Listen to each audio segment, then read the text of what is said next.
असून आज या बीड जिल्ह्यातल्या या रखरखत्या उन्हामध्ये आपल्या एका भावाला आणि भावाच्या कुटुंबाला न्याय देण्यासाठी जमलेल्या माझ्या उपस्थित शोकाकुल बंधे आणि भगिनींनो, हा शब्द आपण एखाद्या दहाव्याला किंवा एखाद्या मैत्रीला वापरतो. तुम्ही म्हणताल मंगेश ससाने असं का म्हणतोय? जेव्हा दशक्रिया होती तेव्हा कडू घास काढला जातो आणि काहीतरी गोड दिलं जातं की चला आता त्या कुटुंबाला ते दुःख विसरून दैनंदिन जीवन जगावं. पण आज 21 जूनला या आपल्या विलास गुलेंचा निर्गुण खून झाला. 2 महिने झालं तरी त्यांची ती माय माऊली विष पिती, त्यांचा भाऊ उपोषण करतोय, तरी अजून न्याय मिळत नाही. त्यामुळं हा दुखवटा अजून निघलाय का आपला? लाज वाटली पाहिजे. या बीड जिल्ह्यामध्ये 1 वर्षापूर्वी खंडणीच्या प्रकरणात एक खून झाला. अहो, अख्खा महाराष्ट्रातले तथाकथित सामाजिक कार्यकर्ते इथं तळ तंबू ठोकून होते. त्या काय महिला कार्यकर्त्या काय जीवाची तळतळ मळमळ काय भाषण करत होत्या. अरे सुप्रियाताई आल्या, सुप्रियाताईंना स्टेजवर बोलवा. अंजली दमन या पुढे या. अरे मला वाटलं अंजली दमन आल्या तिथं. अहो अंजली ताई, तुमचं वाट बघतोय. त्या आमच्या विलास गुलेंच्या त्या आमच्या माऊलीने विष केलंय. कुठली सुपारी वाजवताय तुम्ही? त्या कुठे गेल्या सुषमा अंधारे? तुमच्या भटक्यातल्या एका व्यावसायिकाचा तरुणाचा या खासदाराच्या पुत्राने जात वर्चस्वामधून खून केलाय. त्याला वाचवलं जातंय. कुठं गेला तुम्ही? तो सुरेश धस. अहो सुरेश अण्णा कुठं गेलं तुम्ही?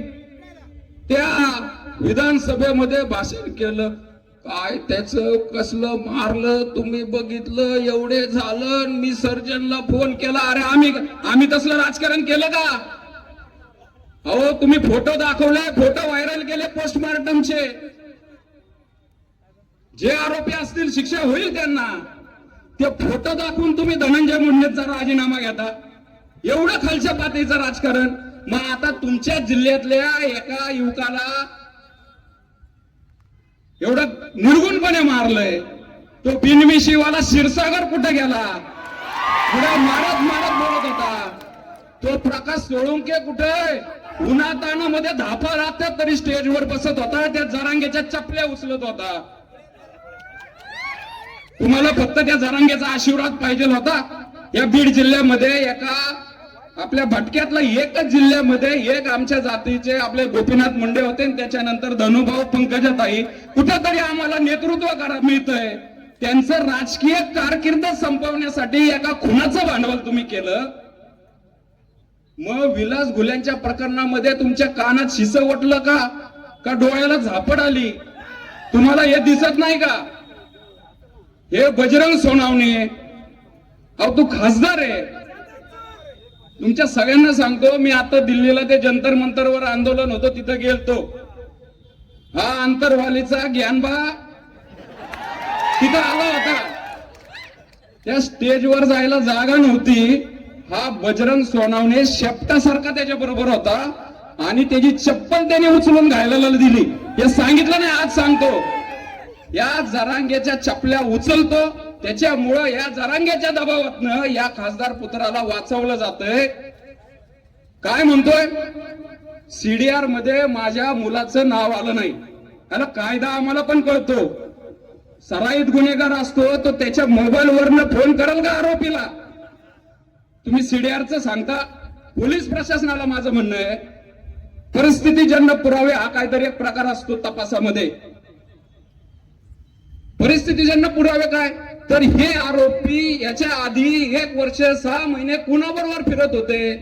त्यांनी प्रचार कुणाचा केला? त्यांचं उठणं बसणं कुणाबरोबर आहे? त्यांच्या आर्थिक तपासले का? त्यांचे बँक स्टेटमेंट घेतले का? मग याच्यामध्ये सूत्रधार आपण जो म्हणतो, मग धनंजय मुंडेंचा तुम्ही का तुम्ही म्हणले धनंजय मुंडे आकाचा आका आकाचा आका? मग ह्या सगळ्या आरोपींचा आका त्या बजरंग्याचा पोरगा आहे आणि त्या पोराच्या बापाचा आका तो आंतरवालीचा गियानबा आहे. मग त्याच्यावर कधी गुन्हा दाखल करायचा आहे? म्हणजे तुमचा तो बाबू, आमचं ते कार्ट. इथं ते सगळे मोपार पुण्यापर्यंत आले होते. धनंजय मुंडेंनी राजीनामा दिला नाही तर याव करू आरोपी करा. त्यावेळेस इथं एक शब्द बोलला जायचा, बीडचा बिहार केला. धनंजय मुंडे पालकमंत्री, बीडचा बिहार केला. अरे अरे अरे अरे, आता या बीडचे पालकमंत्री कोण आहेत बीडचे पालकमंत्री? सुनेत्रा पवारांचा राजीनामा कोण मागणार? 28 खून झाल्यात गेल्या 6 महिन्यात या बीड जिल्ह्यात. मग त्या नैतिकतेने तुम्ही राजीनामा मागणार का? आमच्या बाबतीत कुठली घटना घडली की कानावर हात ठेवायचे, सीडीआर आणि टेक्निकल गोष्टीला जायचं आणि आमच्या जे कोण असतील त्यांना काय जे कोर्टामध्ये सिद्ध होईल ते होईल सिद्ध. पण आमच्या जातीला काय म्हणायचं? आमच्या वंजारी बांधवांना काय म्हणायचं? रक्ताना हात माखलेली जात. अहो, आमचं पोरगं रक्तात न्हालं ना तरी कुणाला काय वाटत नाही. पोलीस प्रशासनाला आमचं सांगणं आहे, आज ना उद्या किती डाव तुम्ही डाललं तर ते उगवायचं राहणार नाही. जो कोण असेल त्याच्यावर नक्कीच त्याचा ती जबाबदारी, जो कोण मोठी सुपारी घेऊन वाचवायचा प्रयत्न करेल त्याला नक्कीच आम्ही त्याची जागा दाखवू. आता एवढं सगळी वाईट वेळ आलेली आहे आणि माझ्या ओबीसी बांधवांना, भटक्यांना, विमुक्तांना, या जिल्ह्यातल्या महाराष्ट्रातल्या सगळ्यांना आव्हान आहे. आज वंजारी बांधवांवर आपल्या ही वेळ आली आहे. तुम्ही घरात बसून असं समजू नका तुम्ही सेफ आहेत. उद्या तुमच्या दारात हे येईल. लाज वाटली पाहिजे. आज हा इथं बीड हे सगळं चौक जाम झाला पाहिजे होता. या विलास घुलेंच्या या दुःखामध्ये त्यांच्या कुटुंबामध्ये अख्ख्या महाराष्ट्रातला ओबीसी सामील आहे. आज दुर्दैव आहे आपल्याला, आज लोकनेते गोपीनाथ मुंडे असते तर ही वेळ आली नसती रस्त्यावर बसायची, आपल्या भगिनीला तिथं विष प्यायची वेळ आली नसती. त्यामुळं हे आता जे चाललेलं आहे त्याच्या विरोधात आपण हा एल्गार आक्रोश आता महाराष्ट्रभर देऊ. देवेंद्रजी फडणवीस, तुम्ही गृहमंत्री आहात, तुम्ही कस्टडीने आहात. आमच्या संविधानिक हक्कांचं रक्षण करायची जबाबदारी तुमची आहे. त्याच्यामुळं हा आक्रोश या ठिणगीचं वनव्यात रूपांतर व्हायची वाट बघू नका. आमची भगिनी आज तिची काय अवस्था आहे, 2 महिने झालं.